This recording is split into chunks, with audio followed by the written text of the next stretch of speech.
Welcome back to the show.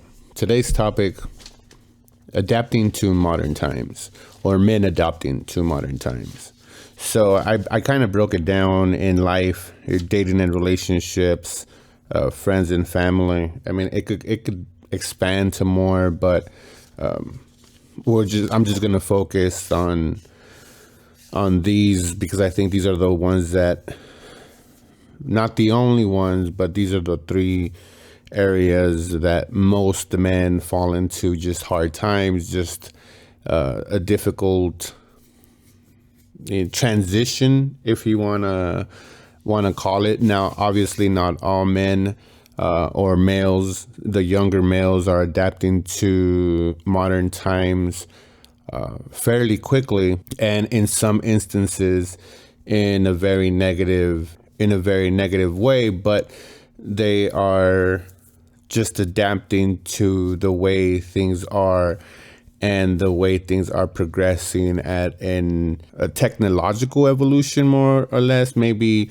I mean, given how much processed foods we're eating, maybe also in a more molecular level, or with us, evolving as a species.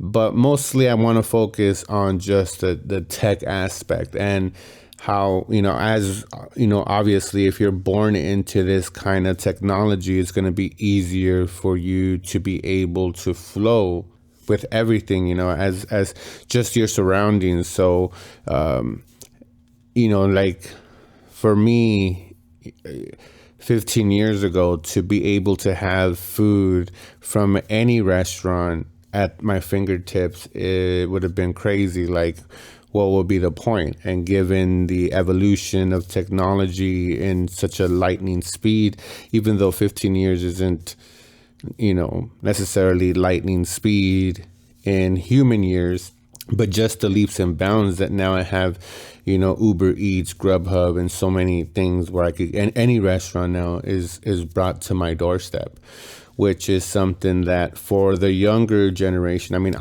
it took me to the last couple of years to be able to just get accustomed to that. I was still old school as far as paying my bills, like wasting my time to go physically into a store or into a place and pay the bills. Now I don't even know when the last time I stepped into a store, given the last 2 years, but that was because I forced myself to kind of join in the fray of ride we're all in on it with evolution. It's just making our lives that much more easier. So why fight it? Adapt to it.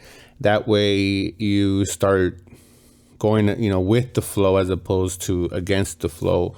Which, a lot of people want to be, rebellious. No, I like the old school way, but that's just not the way we're going. That's not the way we're evolving. That's just not the way technology is advancing.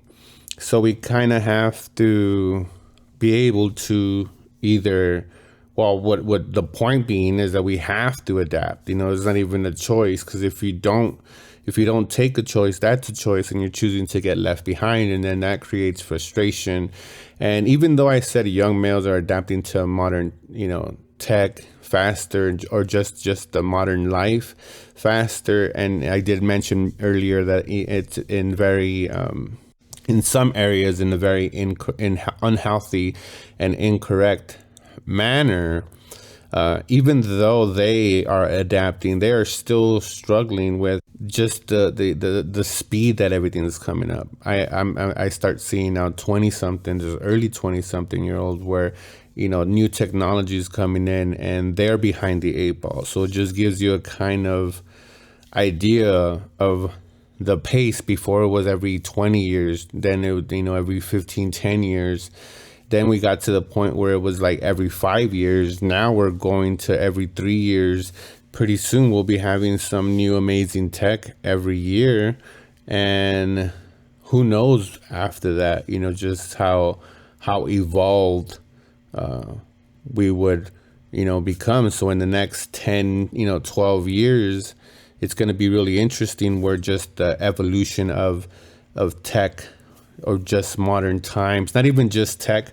I know I probably falsely said I wanted to focus on that, but just even let's just move away from tech, just modern times with the laws being passed, with women being equal now, with so much being changed just in the last 20 years when, some of us was, early 20s, early 30s, whatever, to where we're at now. The laws aren't the same. So much as far as men are now. I mean, I don't want to make it seem like all areas, because honestly, I don't experience that in my life. And it might be because I'm above average in my height. It could be because the way I look. I don't know. It could be so many reasons, but I haven't felt it here yet. I do hear it from other people, whether it be on the internet or through articles, or even in some instances, coworkers lately, where I've gotten into discussions as far as like, injustices in marriage and divorces. I mean, we hear them all the time. I mean, right now we're hearing about the Johnny Depp and the Aquaman, girl, the co-star of the Aquaman. And, it's just, so it's not the same environment. So we having all these movement, which is, we all want equality and all that stuff. But when you have all these different, advances, if you will, we have to be able to maneuver. And then when you do that, when you add these new technologies, these new laws, and then, trying to date or even establish, not even a romantic sexual relationships, but just establish relationships, period. I mean, now you have to be so careful about, what you say, how you say, because you could think hey, I got a good buddy right here, but because you might have a different, religious view or political view, or because you might have said some one dumb thing, out of the blue, and they just kind of took offense to it, you could lose all that work. So it's just a different way and you hear it all the time, like make new friends and all this and all that. And I'm a proponent of it too. You should be you should be out there making friends. You should be out there trying to get to know and expand your circle, not get to know. Well, yeah, get to know people, but expand your circle and bring in like-minded individuals so it could keep you on track, not to push you or anything. Like when you hear the rah-rah motivation, it's just that if you're an artist and you hang around more artists, you're just going to want to draw much more. It doesn't matter if I've known artists that hang around with nothing but alcoholics, no kind of drive, and they've done some amazing work. So, but it just makes the environment of what your passion is, or what you're comfortable in, it just allows a bigger, broader circle to be brought into that. And even with how the laws are now, with just the dynamic with all of what with the dating relationships and just life in general, and then dealing with families and friends, becomes this whole kind of different approach, and it just keeps on evolving. And the reasons for it could be a ton of them. Some could, it won't make sense now, but as we go along each one of these subjects, like financing, a lot of these stuff could, takes a toll, and we have to account for the daily life and whatnot. So anyway, so I've already hit on a bunch of the notes that I'm gonna hit. But the overall tone is that men have to just be able to adapt. I've heard enough of the complaining, and yes, it sucks, and yes, some of the laws are skewed against men, and yes, but it's easy for me to just fall in line and start the complaining along with everyone, which I'm sure there's a lot of blame and complaint to go around. And I'm not saying that those voices don't need to be heard. They do need to be heard because they have to point the spotlight on the injustices for then people to then have a discussion about these injustices. Unfortunately, sometimes it takes 5, 10, 15, 20 years for some of these injustices to get corrected.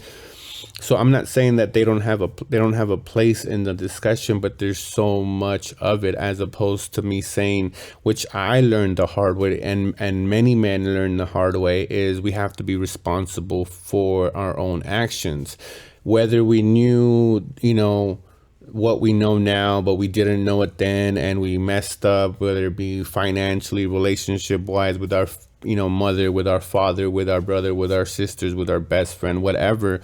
It's easy to always Monday morning on all of these issues, which we're all guilty of. But I am more in saying, hey, it's because of my choice or my lack of awareness that happened. So then it allows you to look back at that experience and grab the knowledge from it that needs to be grabbed from that, as opposed to having a block on it and only seeing that pass through a certain prism because you haven't really, just let it 100%, shine, if you will.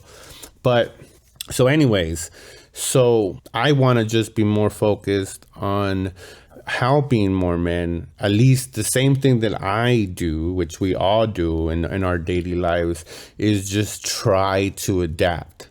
We're in such a reactive society now.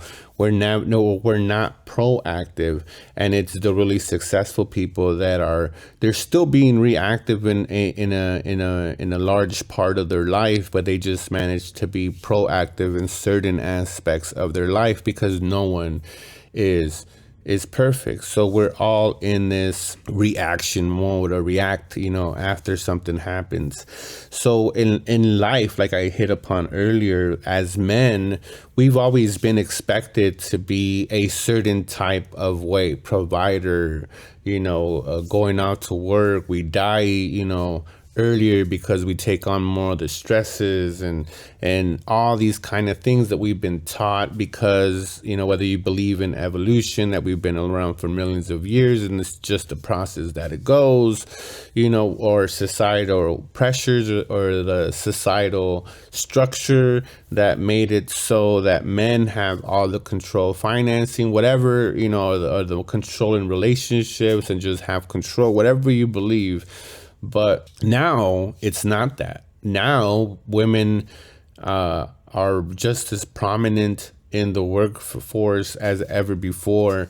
I'm pretty sure if I would say how many of you guys have someone above you that is a female, I know a large majority would be like, yeah, definitely they've had or do have currently a woman that's higher, maybe not in the same department, but definitely somewhere in the company a lot higher. So those kind of pressures aren't demanded of men now. So men are kind of left in this weird island where in the last 20 years, and I don't care what side of the fence you lie on, just take that and let that sink in for a little bit, that in 20 years we've gone from a certain pressure on men, and now taking that pressure off leaves us kind of with that flat, you're just gonna release, so it doesn't leave us with anything to do. And a lot of men are having that. It's just a hard transition to be able to allow a woman to do certain things and to pay for certain dinners, or to pay for co-activities, or to pitch in for co-activities, because we've been programmed. And a lot of us in those 20 years, many of us were alive during that early programming where men were this type of way.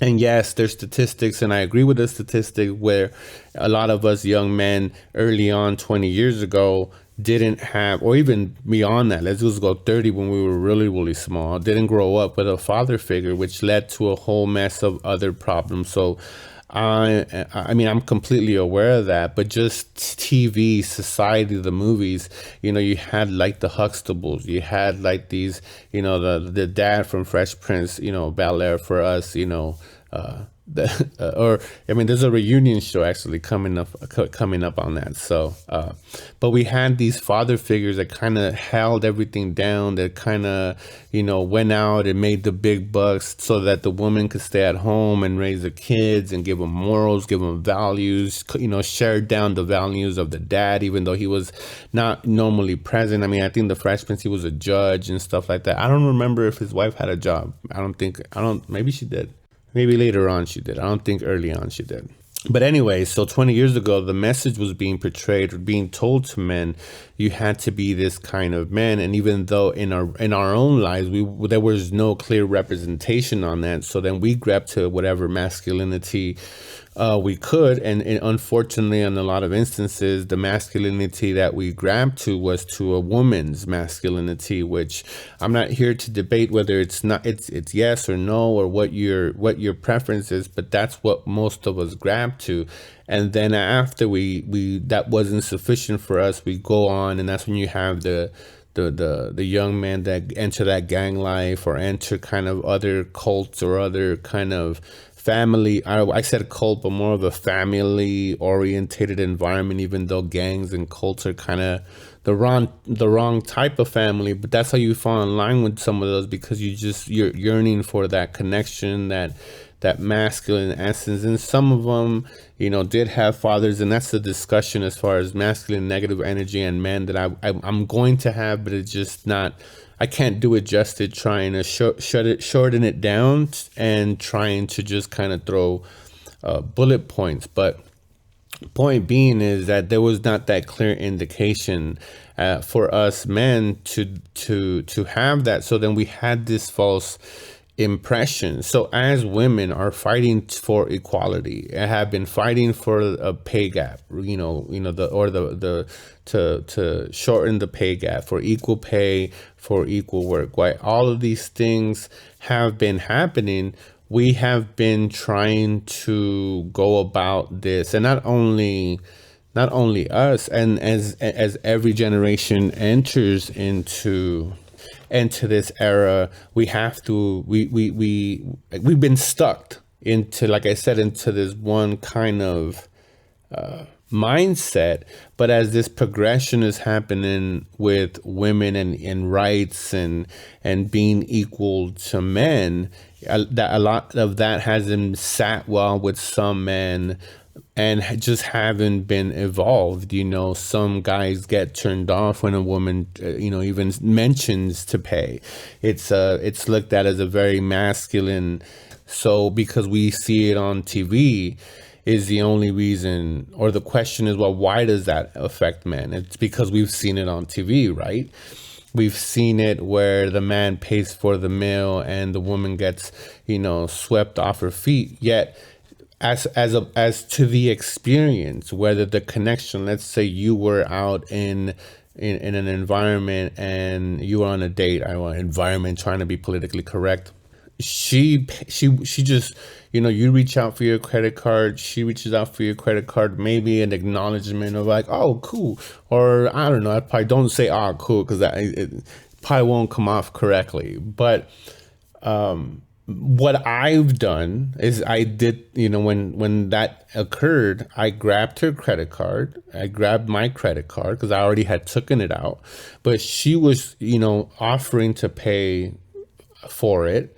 So I then just put both cards they give you like an envelope. I'm sure if you've gone to a restaurant or to a bar, they give it to you in a nice little like foldable little envelope. So I just put both cards and I put them in there, and I just said, okay. And I did say, are you sure? Just the gentleman in me, I guess, because I was already prepared to pay for that, for the drinks that we had. But she had offered, so I have no problem. It doesn't take anything away from me being a man, or what I think of myself or anything. I was like, okay, she offered. It's one thing that I do look for in a woman that I'm gonna date, for her to offer without me having to ask. And she passed that with flying colors. And like I said, I grabbed both of our cards, I put it in there, and I did, like I said, are you sure? She said, yeah. I said, boom. When the girl, came, obviously she's gonna open it up, sees two cards, and she came back and she goes, what do you guys want to split this? And I just said, yep. And it didn't take away from her vibing on me, or for my manliness. And the date progressed as planned, and no spark went away. And that's one of the things that men struggle with, is just being able to release it. Because if my homeboy was doing that, if I took out my homeboy for drinks at the bar, and my dude, took out his credit card to pay for my drink, I might even joke around and be like, "Oh, cool, you're gonna pay for it? Let me take my card back." But on the same level, situation, I'm gonna take his card too, and I'm gonna split it just the same way I would do with a female. And that's when you hear a lot about these coaches and life coaches and dating coaches and all these people that self betterment stuff, where I guess that you shouldn't do that, that it's not alpha, and you should pay for the date. And I offered her to go out, and again, the date ended perfectly. They didn't take no spark, but most of the information is that you shouldn't do that. Where it's just a new era now, for all these guys, or for all of us. It's just a new way of things. So if it wouldn't affect me with my friends, it shouldn't affect me with a woman. Because again, if we're talking about equality, it has to be equal throughout the whole thing. The only difference is, obviously, she's a pretty female and your homeboy's an ugly dude you're just having drinks with. So, but the action can't be the same. And that was my point of the dating coaches and the life coaches, where they do kind of tell you to be like that, to treat the girl that you're dating as the ugliest girl that you're dating, or like you're dating of one of your homeboys, which is it's good information, and it's absolutely, I guess, true. But again, when you hear it, even though you hear some of these coaches or whatever they name now they call themselves, they always contradict themselves somewhere later on down the line, where I am cool if you want to buy me gifts, I'm cool if you want to spend money, if I spend money on you and you spend money on me, like, I'm perfectly okay. Because again, if I would do it anyways with my boys. Now again, the only reason this will sound alien is if you have an ulterior motive, like if you're trying to spend money to get into her pants. That is an ulterior motive, as opposed to if you're just hanging out with someone because the vibe is right, and you were gonna spend the money. Like I said, I budget for what I'm gonna do, and and I try to stay within that range. And the person that I'm gonna bring, it's more times out of none is gonna be a female. But at the end of the day, if I don't have a female, I'm either gonna go and ask my boy and stuff, like, hey, I'm gonna go to this bar anyways and have a drink. Why don't you just meet me there and shit? Like, if what are you doing? Well, nothing. Come on, let's go have a couple drinks and shit, and chop this shit at the bar. Or it's gonna be by myself. Anyways, the point being is that I don't let anything of whatever's happening as far as culturally, or not even culturally, as far as, well, yeah, culturally, but just women becoming more equal and being able to have that buying power that brings something to the table. And it's some guys, it's a age test or whatever. She just no, it's none of that. They have no problem, because women are making so much more than some men in some instances now. And you hear about this, that's when you hear some of the male groups and stuff like, oh, quit it about the equality gap and stuff like that, which, I get it. There's some women that I know that are making six figures at such a young age, where some of the guys that I know are barely, not even close to mid five figures, so it's a new dynamic. So women have such high value power, or bring their own kind of oomph into a relationship now where men just have to be able to go with the flow and lead in other ways. So like it was my idea to go to this bar. It was my idea to lead it. And she just happened to be like, hey, maybe she was digging on me and she in her mind she was like, I like this. I wanted him to know that I have investment in this relation or on this date for the enjoyment of this date, so I'm gonna put in my half.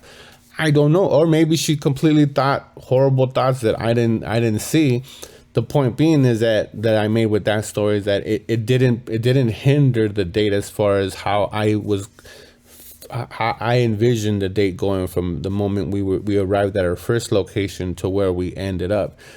It didn't change it, nothing. Like I said, it wasn't hindered by the fact that I allowed this woman to be able to contribute to a relationship or to a date in this instance, and then cause that to somehow be some kind of challenge, some kind of, oh, this is a time for me to step up and be a man. And I mean, when a woman doesn't want to pay, she'll make it perfectly obvious, and more times out of none, you are gonna have those girls that if you ask them out, because that's what they hear, they're gonna want you to pay for the date. Anyways, the point being on the whole thing is that men just have to be more okay with just the way women are coming and becoming equal, and in some instances make much more and have more to offer. And I'm not, to get to this debate as far as like the power dynamic, I don't understand it. I mean, I do understand where they're coming from.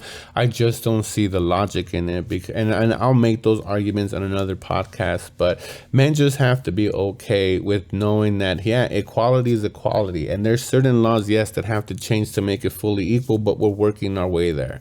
Is it fair? No. So men have to use good judgment, and in some of these instances that I hear, some of them is because, oh, she makes more money, makes me feel inadequate. That's not her fault, it's your fault. Or in these dynamics where all women have all these, I can't approach them, I can approach women.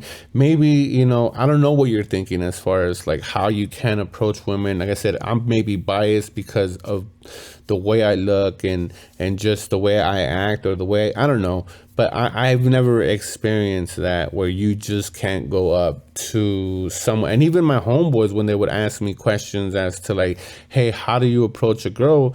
I don't even know why some of this stuff is hard, but I just say that you just have to go up to someone. You just have to go up to a girl. You just have to go up to, and I even tell girls too, how can I get a boyfriend? Go up to a dude. You like a dude, go tell, trust me, you will love that shit if you go up to him and tell him that you like him.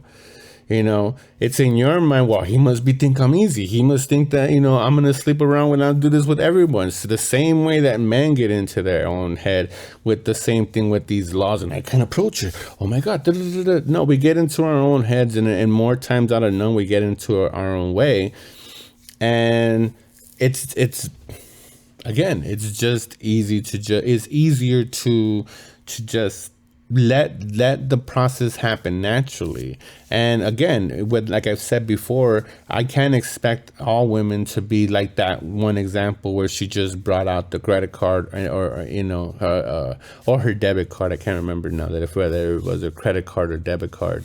Not all women are going to do that, but that's why I tell men that if that's an important aspect where you want a woman to say that's why in that first coffee date or in the first meetup, if it progresses good, you're going to make that known that that's one of the things that you do. I kind of said that wait a few times. As a man, you want to budget, you want to lead, you want to do it, and again, more times out of none, you will have to do everything in the beginning, and then just grease up the wheels and let motion take its place. And let momentum work for you, and the build up of getting to know. But that's when you're going to make that known, that if that's important through that process, you're going to definitely make that known, so then she starts contributing to the activities, to the fun. What percentage it's and how much, that's all up individual, relationship, couples, all sorts of different scenarios and situations. And even in this, injustice in life with women, with the pay gap, with everything. And I think I already mentioned about just technology and the opening, how much that's evolved. And like I just went over just the women's law, but even just cultural law, how, you hear some of this man shaming where you can't spread your legs, you can't take up space. I'm not where I fall on that one. It depends. I mean, I've seen guys take up way fucking too much space, and they don't need it, but because they think that it's kind of what they need to do, they spread their wings or they spread their legs like they're some kind of like King Kong dude. So I get the argument, but just the way culture is changing now, I'm not saying that culture is changing in a correct way 100%, because there's definitely stuff that I myself don't agree with, and I myself just see the injustices for men. And again, this is not a podcast to boo-hoo men. This is about self ownership and recognizing how we can take control of how our life progresses, and accepting wherever we are in life at this moment, that's where we are in life in that moment, and work our way from there. We can't change nothing in the past, the hurt, the pain, the lies, the laughter, whatever. You just have to take it from right now, where you are, and just kind of go with it. And but I wouldn't be truthful if I just say, oh, and sit on one side of the fence without acknowledging the true facts of the injustices, that are occurring to men, and should be rectified. Will they be rectified? Probably not, but with this kind of awareness. And that's why I even mentioned that I'm not even mad and saying they shouldn't be boo-hooing and focusing on some of the negative stuff in society, with women, with dating, with life, with friends and family or whatnot. Like, yeah, we need that spotlight, but what about this? What's the solution to that? And the solution that most of these ladies and gentlemen are proposing is just the wrong solution, a very narrow-minded solution, a solution that comes from a place that they themselves are hurt, are in pain, or are seeing the world through a certain prism that they don't know is the incorrect prism. And then they have influence, they have this kind of way about them that makes them magnetic, makes them grab this attention, that then leads many men false sense of scarcity, even though they're projecting abundance. But because of the alarmist message that they're sending, this freeze in your mind happens, because you say, oh, be abundance this, be doing this, all masculine this, dude, but then when you turn around and say, be aware, you can't talk to women, you can't talk to your boss a certain way if she's a woman, you have to, and you show them little ones, the outlier examples, not the stuff that happens every single day. You focus on the outlier, and then because you pick it up and you have influence, someone else picks it up, and then the message gets regurgitated, where you're hearing it from 6, 7, 10 sources, and you believe it to be true, but it's that one story being regurgitated, not the everyday occurrences where a ton of men are working with women, going on date with women, going on everything with women, and evolving to the way society is, that it's a non-issue. None of this even comes into a question, because it doesn't, whether you want to sit there, oh, it's betas and out. No, it's not. It's about respect. And a lot of people have that respect. A lot of people understand rank. A lot of people understand the way the chain goes. And obviously, a lot of people are very, very aware of how intelligent they are, even though a lot of them want to say, that they're more intelligent. At some point, your own mind goes like, yeah, you're kind of dumb in this. You might not say it It's one of those things where you're like, well, yeah, well, whatever, man. You can't, when that happens, that moment kind of happened in your head. So staying more on point, it's just become this pace in life now that a lot of us men are can't. And let's not even get to just some of the older military or just the older, men that didn't really even grow up in their 30s, 40s, and 50s with the technology or just the way, modern times is evolving, that now all of a sudden the pressure on them has become even greater, where you see some of the suicide numbers. I mean, they speak for themselves, and some of the depression numbers among older men kind of speak to that, that there's no hope for them, because they're just not going, they just can't adapt that quickly. Some might, some do, some have that mental freshness and that aptitude that they could do it, but for most, they've been left behind. And for a long time that we made fun of them. Oh yeah, grandma needs us to download her, Windows software. Oh yeah, grandma doesn't know how to do, grandpa doesn't know how to do this. So we allowed that to seep into society where, hey, old people are dumb. You're not gonna adapt to it. You're too old to this. You're too old to grab technology. And they've fallen behind. They've weren't allowed to kind of get the message. I mean, this whole woman equality thing really only came to the forefront 4 years ago. I'm not saying it was because of Donald Trump and his election, but let's just say that if you look at the data, you see a spike at a certain point, and it's growing ever more. So I'm not saying that in the last 4 years it has risen to be in all of our faces and recognizing this, but let's be real, in the last 4 years, even though yes, it was happening a little bit, before Trump, like let's say 2 to 3 years, 8 years, let's go max. It was happening a little bit in the 8 years, and we saw a momentum happening, but then all of a sudden the last 4 years has been like full on, like right up in your faces. And for a lot of us men, that was the first time we even knew a lot about these injustices or these kind of issues that were like, what are you chanting about? Like, and then you would start going down certain rabbit holes. And for us, for a lot of men, it has been this eye awakening or this revolution among us and saying, wow, everything's changed. So everything that we've been doing is in question now. And since there's that knowledge gap, again, you have all these people that they might mean well. They might be coming at this with a sense of trying to help, but the message, like I said, is very narrow, very one-sided. Even with investing, with money, just being a man right now in 2020, it's so fast, it's so difficult. It's something that we just have to wrap our head around, that we have to take this by the neck, or by the horns, and understand that it's going to take that kind of commitment, that kind of effort.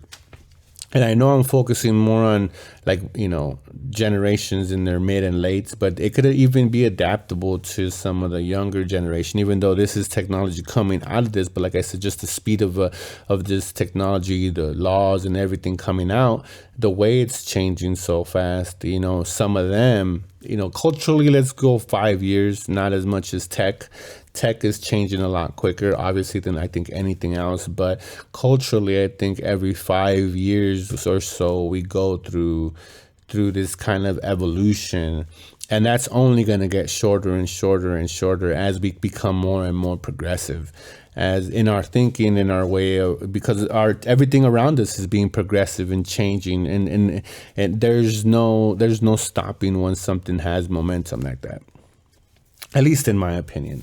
And again, one of the things is how expensive everything is. And for a lot of us men, and I know I've heard the argument for the pink tax and the arguments for and against it. But for right now, just being alive, and I'm not saying for women is not equally as hard, but being a man right now in 2020 with the rise of the woman into the workforce, the lack of almost the way it seems like a lack of demand for men as far as what society is letting us know, or at least what is being portrayed out there, it's on another level, where just how expensive it is for a man to live in right now, late 2020.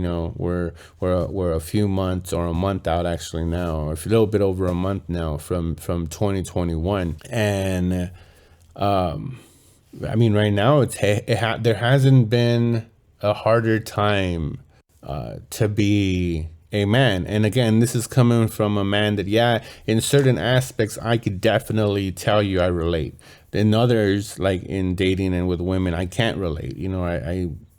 I've adapted pretty well in those instances, and in many instances, like I said, many men have adapted in certain areas, but not too many or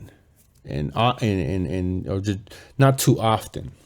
So anyways, so yeah, right, just to be alive now as a man in America, it's super, super expensive, just because again, how a car, your own apartment, the gas, the food, it just takes a lot just for a single man, not even with kids, just again, a man in 2020 right now, with the way everything's just so expensive, and the way everything's adapting, how you have to get this, and then your shoes and everything's made to like wear down really quickly so you could buy a new thing. So just the way the system is set up, which whether it's wrongly or you're on for it or against it, not the point.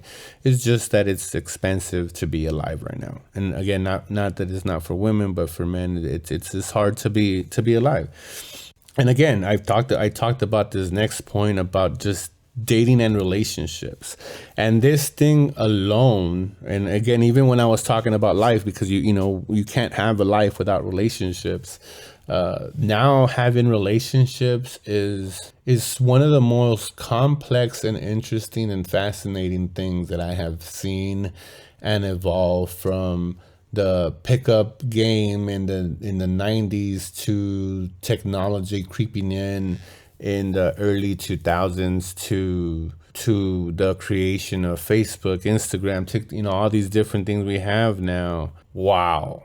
Right? There's apps for hooking up. There's friendship apps that you could download to make more friends. There's just so many ways to establish with groups on Facebook. If you like hiking and blah blah blah, bowling, like there hasn't been a more progressive area just to evolve than in dating and relationships. And probably because that's what us as a male species and female species are focused on, right? On relationships, on being intimate, on that's just the way our society and evolution and just our nature has been. So it's no wonder why we've spent so much money in I mean, look at the apps, look at the dating apps, look at just everything around relationships and dating, and how the trillions of money that's being poured into that thing annually is ridiculous. And it's one of the reasons why you have a big boom of coaches and all these people, because just the amount of money, technology, and evolutionary pace in that environment is on such an unreal level that one app this month, and then you could have another app. You could have one app that's hot this month for hooking up or a relationship, and a month from now you could have another app that come out, and it could just be the next hottest thing to pop up. It is unreal, and that's what just led to this modern hookup culture, right? And I'm a part of it now. I've seen this firsthand. I've been exposed to it a lot more. And dating on what used to be dating when I grew up, when I was growing up, like early 17s, 18s, 2020, there is no resemblance of that thing. Again, you already heard in this. I'm not gonna sit there and throw glory stories about my conquest and stuff like that, because again, I come from a skewed perspective as far as dating and relationships. But just the accessibility of me having an app, and I don't have to spend any money, I don't have to do anything. I could just swipe, swipe, swipe, throw a message, bam, bam, thank you, ma'am, because you want to throw some advertisement at the bottom of this app, and we hook up. And there is when you hear the term modern hookup culture, for people to sit there and try to argue that, oh, that is not true, I don't know where you're doing. You must not be dating, or I don't know what you're doing wrong. And someone enlighten me. But the how easy it is, and I hear everyone, oh, you have to look a certain way, you have to do a certain this. No, you don't. I mean, I get it for maybe a certain few, but I'm saying I have a couple homeboys that are you would see them and you would be like, yeah, he gets no play. My dude gets play. Why? Because it's just rotation, right? There's a good chance that maybe for some of them, they weren't really all enthused. By the time they got to whatever talking, they ended up hooking up, or he ended up reaching his desired outcome with dating. And it's just that is just the way it is now. Look at our music. Look at, with the outrage with that WAP song that I think it was Cardi B that, that came out with it, just that randomness. And you see it with our celebrities. And I talked about this in a previous podcast, where we see our celebrities just hooking up, 5 years later divorce, or they get married. They hook up, they get married, 5 years later they're divorced, or they were dating for 6 months and then she cheated and jumped to someone else. I mean, you see it all the time, and it's what we read. It's an extra in all these different shows and paparazzi magazines, and people that see in Twitter feeds and Instagram stories, and just that kind of, I mean, look at just the waves of information, or just the waves of example that I'm throwing out there. And that's just what I could think off my head, not including what actually is happening with the phone, whatever app you're using, and certain, it just becomes this bombardment of hookup, sex, random, freedom. And that's where you start, even incorporating with some of the laws that have changed, where now you have women empowerment, where they feel like the same power, like, well, if men could sleep with anybody, then I could sleep with anybody. And then you throw that into the mix with the evolution and just the pace of that technology is evolving and life is evolving, and you throw that in that mixture with hooking up and relationships, and oh my God, everybody's just sleeping with everyone. No one cares about cheating. Cheating is glorified. Being unfaithful is glorified now. It's the way any kind of a resemblance of a healthy relationship is the farthest thing from anyone's mind. And then when someone is healthy, and be like, oh yeah, that is healthy, but fuck it, I'm screwed, so I'm gonna fuck my bitches. And then that gets the most hits, that gets the most likes, that gets the most rotation, that gets the most ha-has, that gets the most heart emojis, that gets the most facts. Then you start perpetuating some of this whole thing. So then I don't care what you tell me, it has to get, that's everybody's psychology, dude. Then if anybody mentions anything about psychology and has an argument and says, oh, that's not true, then you just need to give up. And you need to not ever speak about psychology again, because if you're not thinking that that affects the way the brain works, the way then, it affects the way you think, the way you go through things, the way you process.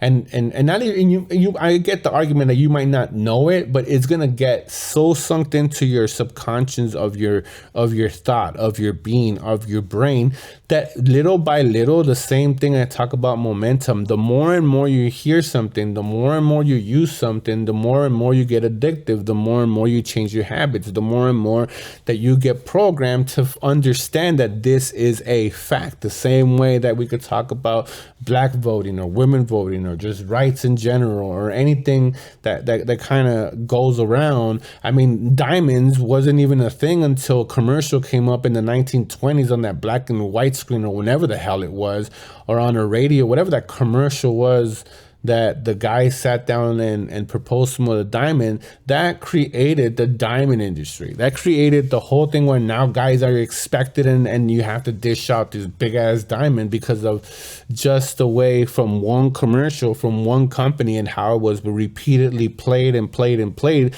and it got programmed and got endorsed, and then it got regurgitated to society where it became the norm, where now if you don't buy a woman a nice ring, you are done. Wedding off, nothing's gonna happen. So that's just the kind of example of one, and the kind of power of repeatness. And you're telling me that for one diamond, and what we have currently with just, like I said, the hookup culture and the way it's glorified and the way it's being repeated is not affecting us in the subconscious mind, and then affects men to kind of act a certain way. Not only men and women, to act more promiscuous, to not give a fuck, to go up to women that have boyfriends and husbands, and with no care in the world. Where 10 years ago, I mean, my God, 10, 20 years ago, if you went up to a man's wife and she told you, oh no, I have a man, and you still went, that was disrespectful on so many levels. And I know you still hear it with military. If you're in the military and you cheat, like, you get shamed or something, like, there's consequences to that. Like, you could lose rank if you're a man in the military and you cheat and you mess with someone else's wife and stuff like that. There's legit consequences. But even when I was growing up, like, there was like that unwritten rule where you didn't mess with a homeboy's girl, you didn't mess with a married woman, and it was just kind of a code. Now, there is no code. It's all hands off. Some of these young guys on YouTube that I see are like, oh, we'll fuck single moms and all this stuff. And I'm like, what? I mean, not single moms. If she has a man, we'll still sleep with her and we'll still do her too and stuff like that. Like, I'm thinking, like, where's the respect? Where is the dignity for, you want to claim all this all manning dignities, but then just like everything else we want to claim out, we don't want to acknowledge that some of us men have no effing standards and then go after women that we shouldn't go for, but yet there we are. That's the message that being perpetuated, where relationship boundaries don't even matter. Men on men code, what is that now? So cheating has just become this accepted thing. So now hookup is just a hookup. And again, I know it because I live it. And most of the dates that I could get, and again, this is what I'm teaching. You have to be able to, again, I'm not expecting people to do what I do. So I'm intrigued by all of this. So there's now an avenue where, again, maybe because of the way I look, because of certain ways my certain features of mine, I just grab a certain more attention. But if I decided today that I did not want to go spend one fucking cent on going out to find dates, and stuck up to just getting them to come over to my place, something cheap or something like a park or something, I just wanted to be like sleazeball mode. The way social media, the way dating app is, just the way the hookup culture is. I haven't even gotten into dating apps. This is just about hookup culture, which is involving dating apps. And now I'm just going to talk about it with just that part of it, the dating apps, and the way just the culture, pop culture, the music, the art, the style, just the lifestyle from celebrities and so on and so forth.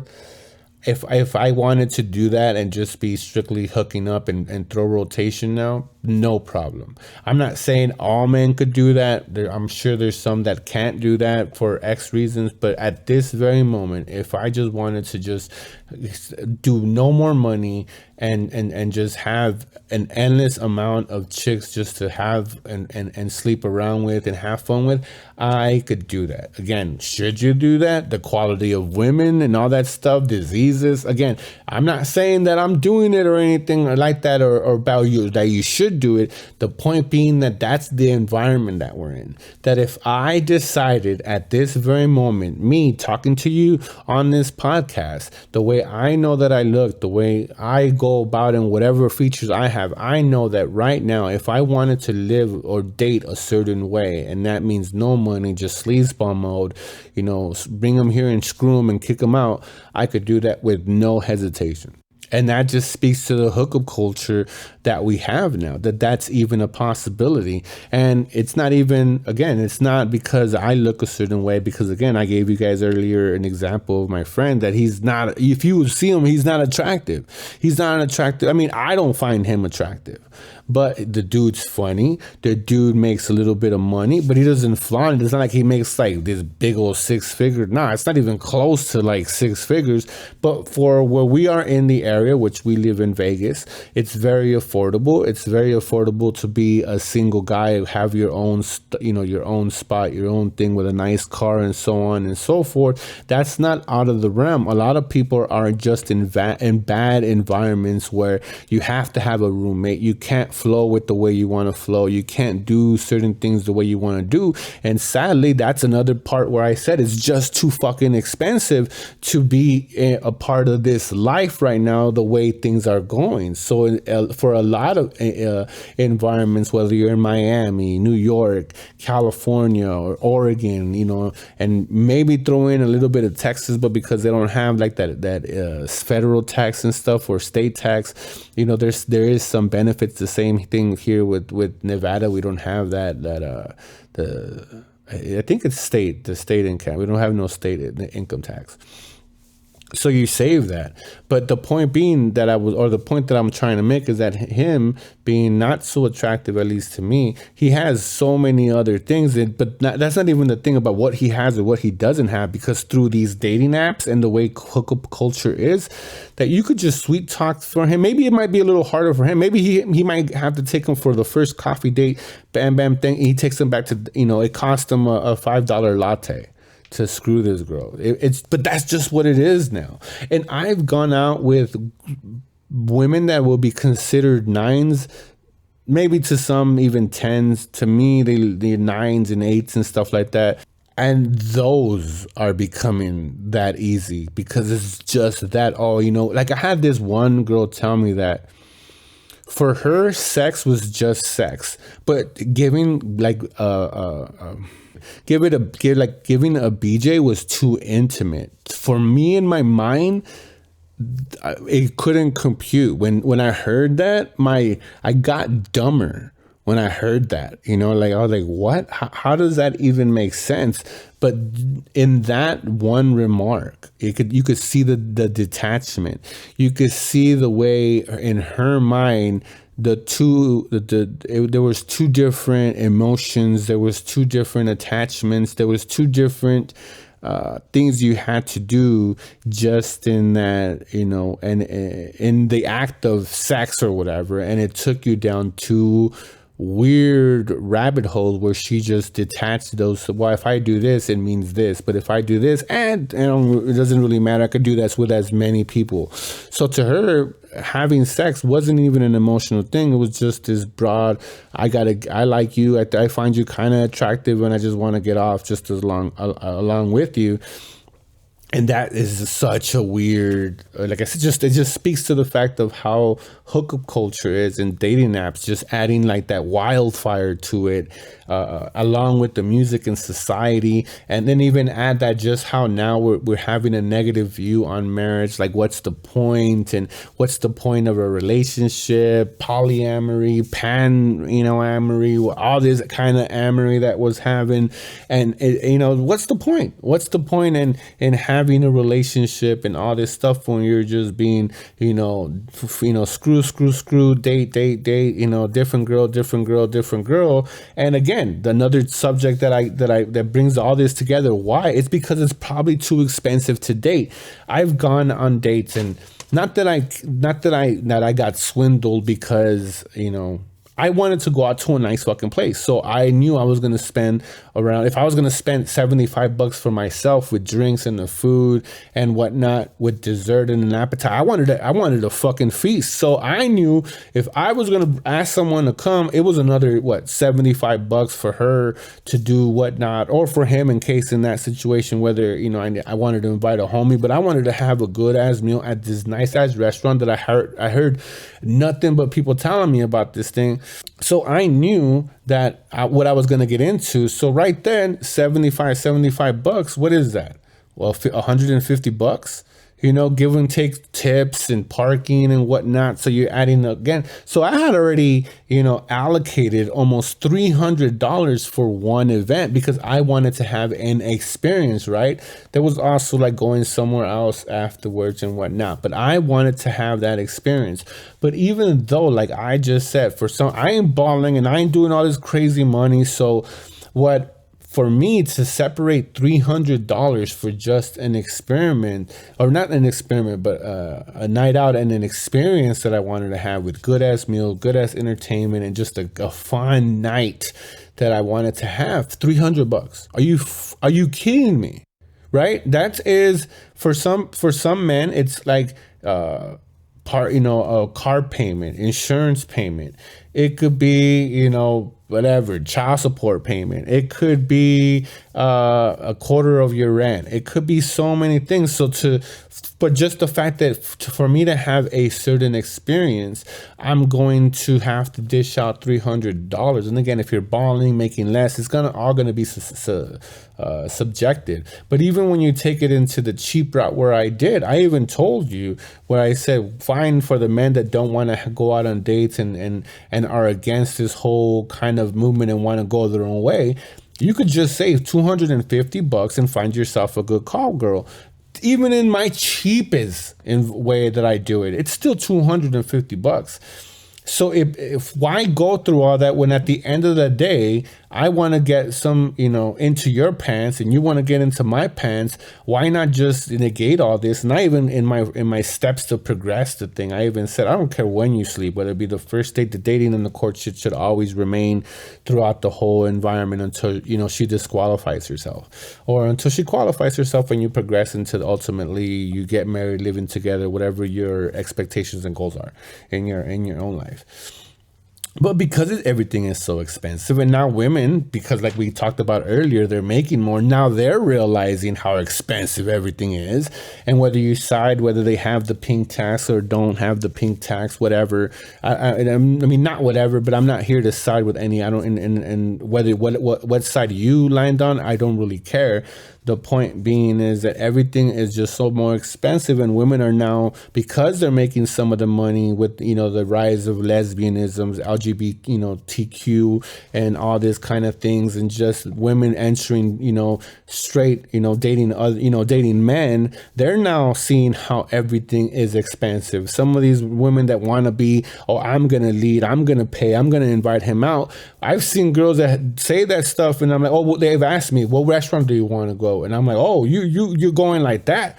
I like to eat. So I'm going to say a restaurant that I know that I like to eat. Okay, I'm not going to I could be like some of the girls when you ask them and they told you, and everybody's heard those kind of stories. But, when I've told them certain restaurants, they've been like, oh yeah, whatever. And we've been in, and she goes, I'll get whatever you want. So I do. And then the drinks come through. Oh no, you want some more? I go, don't worry about it. Boom, having a good ass time.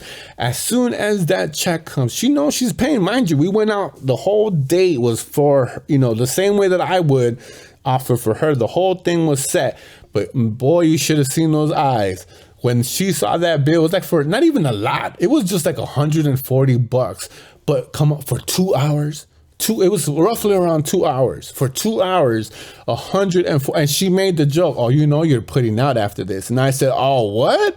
So, and it was a joke, but now it was so gratifying to me, just in my mind, and not even before this whole podcast. This is just because, again, I was shown a certain way that we had to be. So now seeing it from a different viewpoint, from what I would, if I was a woman, how I would see it in that aspect. I don't think us men would show our poker face back then a lot more. Now, men, the way they react, they're a lot more visual. They're a lot more, expressive. So maybe there is more men that would react that way. But just the look, where it was, like I said, it was like 148 and some change, 145, somewhere around that area.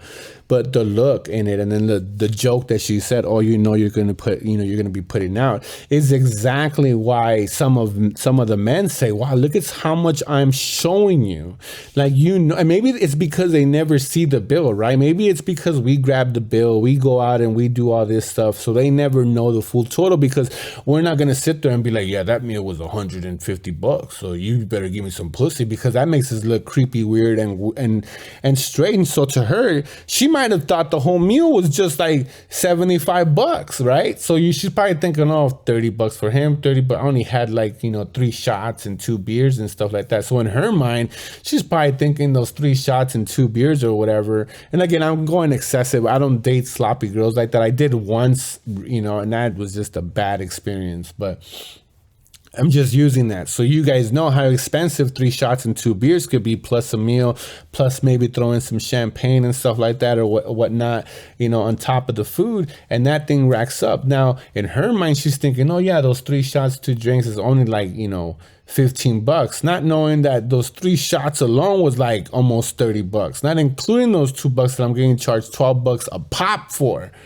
So 24 plus the meal, depending on where you go. There's some that you might get a nice picture for like $4 or $5. Again, details really not important. The point being that it's super expensive. And now women that are becoming more equal, have more expendable money, now they're getting a little taste of what us men have to deal with. And again, it might be because they never fully understood the effort that we were doing. So, in a way, it's a good thing that now more women are saying, wow, this is really expensive, and are now even more flexible with us to go on cheaper dates, to go to maybe an Applebee's, to go for a coffee date. That's why you hear me say, and that's one of the things, hey, first date is a coffee meetup. It's something for a tea, it's something inexpensive, and that you could go with, get away with it. You go to a park, you go where it's cheaper, where it's absolutely no money down, or zero investment. But the beauty of it that women have now are feeling that, because they want a date, they want a romance, they want that storybook Disney, whatever, they've grown up with. But now, because they have the money, so hey, I'm gonna find my Prince Charming. Well, yeah, you could want to find your Prince Charming when you go out on that dating scene. That dating scene has no F's to give you, and you might get free to that club, but you want to be independent, you want to be balling just like we want to be balling and be flashing. Guess what? That dating game has no cares. Yeah, you might have some advantages, but if you want to be that woman, it's going to cost you just like it does if you want to be that dude. So if you want to be that dude, there's no difference if you want to be that woman. So now what is it doing? Is causing women to back the fuck up and say, wait a minute, maybe I've been unjust. Maybe the way I've looked at things, the way I've approached men, the way I thought and underappreciated what they were doing, and the uncomfortableness of how they put themselves up, or how they put themselves out there. Now I'm seeing it, and it's a great thing. But I know I'm focusing right now on the great thing, but within the fall of marriage and how expensive it is, and dating apps and just hookup culture, that's, when you mix all this, in there, I mean, dating and relationship is again, that $1 trillion industry. and add self-help with life coaches and stuff, even, just bundle that up is so much money, because there's just that lack of information that we're all dealing with, because we're creatures of habit, and because everything is evolving and adapting so quickly. Everything is just evolving, and we're not adapting as quickly as we want, and in a lot of these aspects. And then it could just trickle over to, like, I've mentioned before, friends and family, where now, your families and friends can move and be in different states and different cities. You don't even have to be close to them, and you guys are celebrating Christmases and Thanksgivings and sharing pictures and FaceTiming. And I mean, it's like you're there. You don't even have to leave the comfort of your house now. And we're, which is all great, right? If you have someone that's impaired or can't, has difficulty moving around, or is just distance, right? Jobs and career, military, and all that stuff, it's great. But the amount of people that are relying on that technology to get togethers, to be involved, to just stay connected, it's depraving us of that action, to go out and buy the tickets, to go out on those long trips, to visit family. To the people that you do that for, that means a ton. You drove 4 hours to come see me because you miss me. How special do you think that makes me feel? You flew from Los Angeles to New York to see me? You flew from Paris to Miami to see me? Oh my God, thank you. How special do I feel? And now, even though technology has been great, it has led to this, this de-evolution of going that extra mile, taking time to be personable, to be face to face. And I get it, FaceTime, but you're not really face to face. I mean, you could kind of be involved. You could be watching your show. I mean, I've had face to face times or FaceTimes where someone's literally watching TV, and I'm just literally like background noise to them. Oh yeah, what are you doing? Oh, nothing, just hanging out, watching the thing. They'll show me the TV. Oh yeah, what are you eating? Oh, nothing. They'll show me their Cheeto bowl or something like that. What are you doing? I'll show them I mean, that's literally what we're doing now. We're substituting that. So I'm close with my friends and family. No, you're not. You're not close at all. You're just like using technology as a crutch for the real thing and making these excuses. And as we're going more and more with this evolutionary train, or this evolutionary tech and just societal, fast pace of it all, I mean, pretty soon we're just gonna be, 18, done, we move, I get my career, I'm going to this state. Everybody's so individualized, and that it's gonna be just families and friends by sheer Facebook status. That's all I know. All this stuff. And I get it. The time to hang out is difficult. And in this aspect with friends and family, technology, and for all the greatness that is due for us men, is financing, dating, how easily it's become, being an entrepreneur, being your own, finding the information to better yourself and all that stuff, and being successful in life or whatnot. Just the way technology has evolved in one area, that it's made it even that much more, again, better, has been that the fact that we could keep in contact with. I mean, I know more about my relatives. Well, I did up to recently for certain reasons, but I didn't even know most of my people or my family in Mexico. Because of Facebook and certain Instagrams and all these different, social media apps, little by little, I've gotten to know cousins that I would have otherwise never have known of. Family members that I'm now a part of certain parts or aspects of their life because they share it. They share it with me and some of the stories. So as far as like friends and families and acquaintances and people to stay connected, it has done wonders for that in that area, but also in doing that wonders, in keeping us so connected, it has caused us to be, we're just more disconnected to people. It's easier for us to post disagreement posts on Twitter or Facebook. And then, friendships have been lost again 4 years ago because of your political view, or because you voted a certain way, because you didn't go along with the flow that they agreed to. Now you're no longer talking to your cousin, sister, mom, brother, whatever. And it doesn't have to be political. It could be financial. It could be something. It could be so many reasons. But in the technology being able to lead us to being a part of each other's life, it's kind of disconnected us and dehumanized us. And obviously and honestly, the way I see it going, it's going to be just, we're going to have cyber Thanksgivings. We're no longer going to be gathering. We're only going to have gathering with our wife or and our kids or our close inner circle. And then we're going to have tablets up of their families or your family that couldn't make it, and all these kind of people checking in, which is happening now.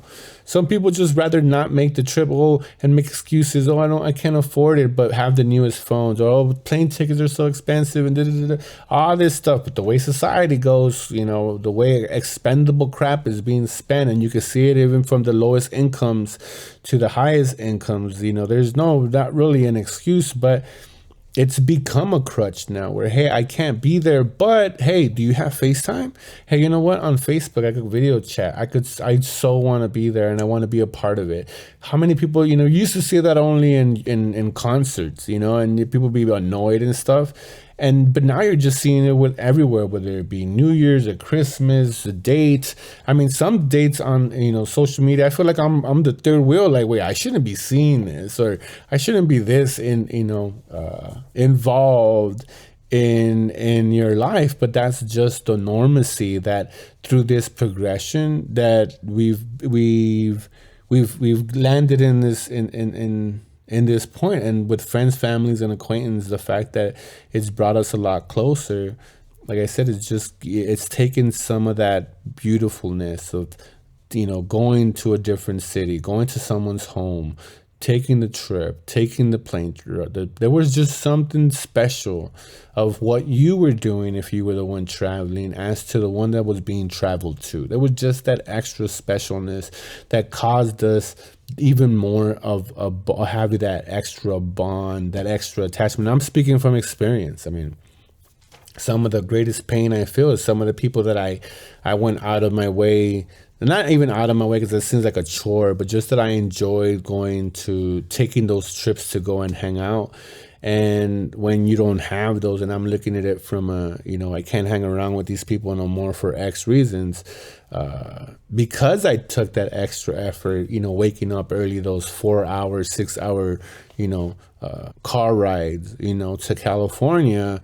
You develop a certain, like, hey, I'm taking my time to go out and see you, so you better know that you're special, and that creates a certain bond. And for me, that I don't have that anymore, it definitely affects me because I did that. Now people just are throwaways.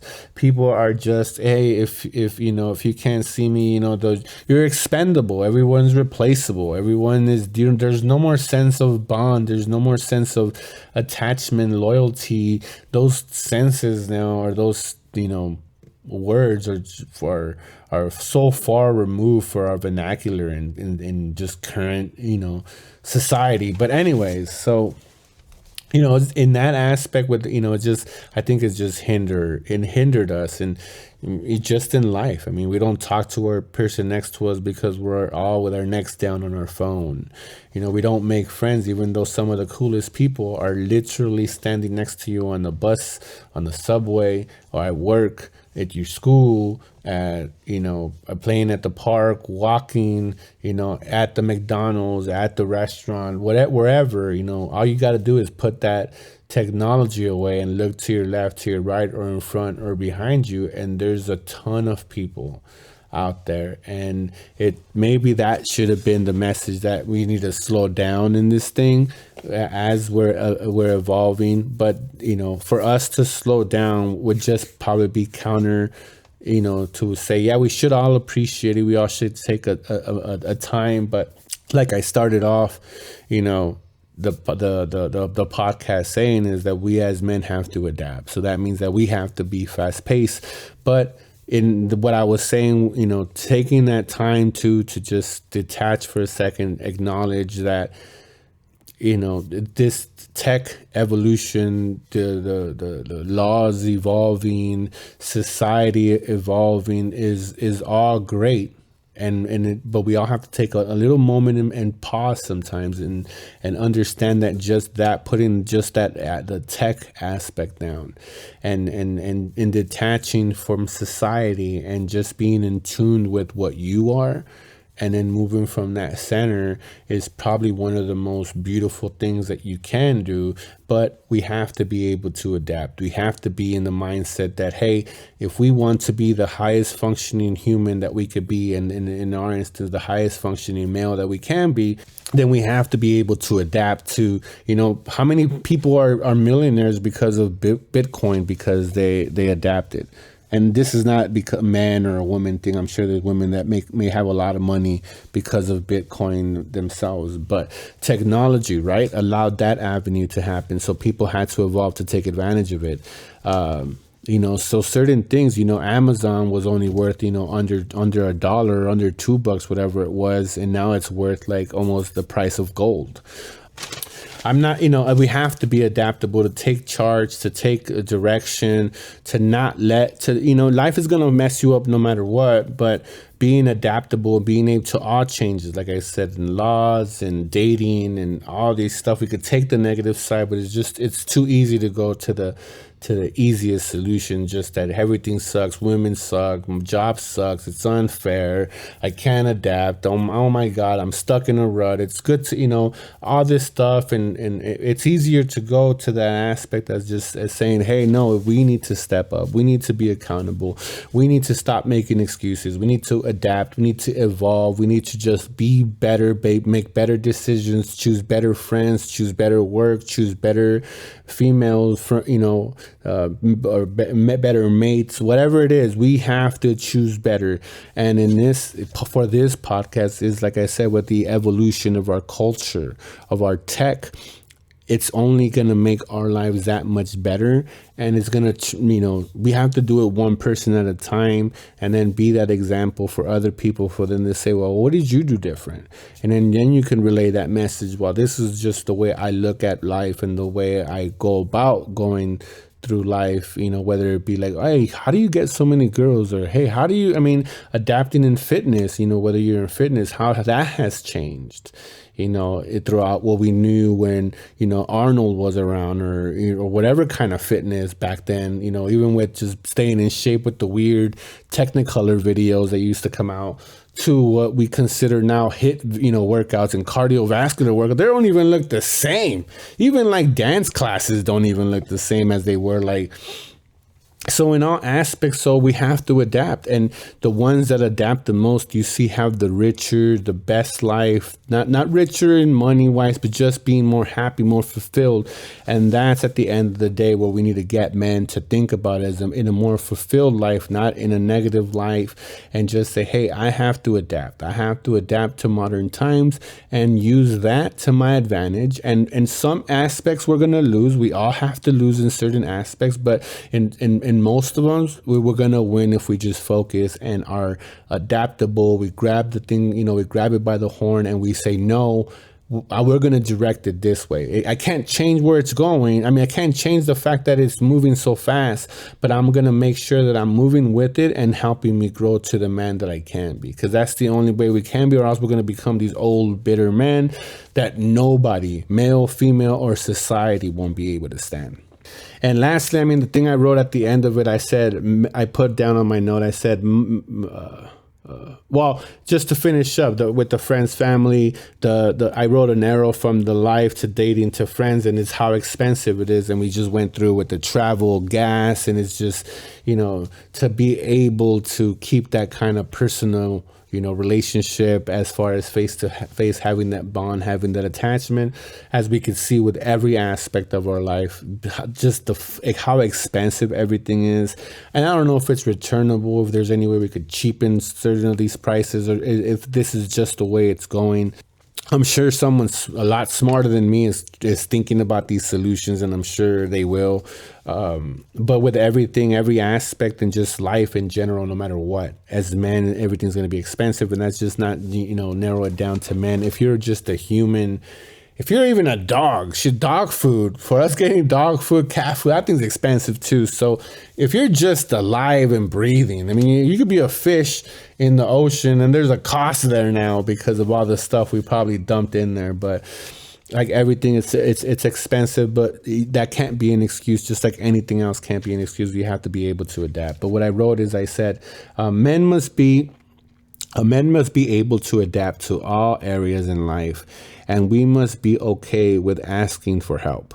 We are all new to this pace of evolution. And I wrote tech, but honestly, in everything, in laws, in self-development, and men are the worst at asking for help. And I think I even mentioned it a bunch of times in several podcasts, how as men, we just have a hard time asking for help. And we can't, it's just the way it is now. It's not like centuries old knowledge where you knew that the century before was this way and the century coming ahead of you was that way. Now, we got 3 to 5 years to keep on changing, evolving. It's just the way it is now.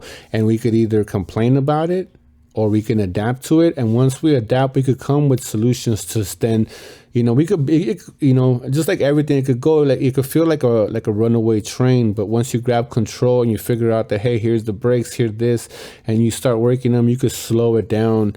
And that's probably the most horrible analogy that I could make, because you're still going to end up crashing, but you could slow it down, I guess, is what the point that I was making, once you figure certain stuff out. But it's just the way it is. Life is like, it's just a freight train. You could get on, enjoy the ride, and make it benefit you, or let it run you over and let it just beat you down, and what does that do? It doesn't lead you to any fulfilling life or anything worth being, happy for.